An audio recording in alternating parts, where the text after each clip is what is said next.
అట్లా తిడుతుండే అనమాట. అట్లా నేను నేర్చుకున్నా ఇక్కడక్కడ తెలుగు, మంచి తెలుగు నేర్చుకున్నా అంతే. తిడుతుండే అంటే ఇక అవి కూడా నేర్చుకోవాలి కదా, సర్వైవల్ నేర్చుకున్నా. ఎప్పుడైనా యూజ్ చేస్తావు బ్యాడ్ వర్డ్స్? అసలు యూజ్ చేయ, పత్తి తిని నేను అస్సలు యూజ్ చేయ. నా మొక్కం చూసి అనిపిస్తుందా నేను బ్యాడ్ వర్డ్స్ యూజ్ చేసేట ఆమె లెక్క? గట్టి తిట్టేలాగా అనిపిస్తుంది ఎవరినైనా పట్టుకొని.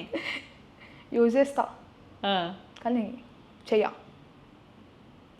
ఎప్పుడైనా తిట్టావా ఎవరినైనా? ఎవరైనా గెలుకుతే తిడతా, లేకపోతే అంటే ఏమని గెలుకుతారు? ఎలా గెలకడం ఇన్ ద సెన్స్ ఎవరన్నా అవసరం లేకుండా అట్లా గెలుకుతే తిడతా, లేకపోతే నేను కొట్లాటలు అవన్నీ ఏం చేయ. నేను అవసరం లేకుండా ఏం గెలుకుతారు? ఇప్పుడు ఎట్లా చెప్పాలి అంటే కొంతమంది బాయ్స్ క్రీప్ ఉంటారు కదా, అట్లా చిల్లర లెక్కలు చేస్తే నేను కూడా ఊకోను, ఇచ్చి వాడేస్తాను అనమాట. నార్మల్గా కొంతమంది ఇగ్నోర్ చేసేస్తారు, ఏ పోనీ లైట్ వీళ్ళు ఏం చేస్తారు, నేను అట్లా కాదు, అందరి కూడా తిట్టేస్తాను అనమాట నేను. అంతే ఇక తిట్టడం అంటే అలాంటివి తిడతాను, లేకుంటే నార్మల్గా నేను కొట్లాటలు అవన్నీ లొల్లిలు అవన్నీ అనవసరం ఏం పెట్టుకోను అనమాట. చాలా మంచి అమ్మాయిని నేను.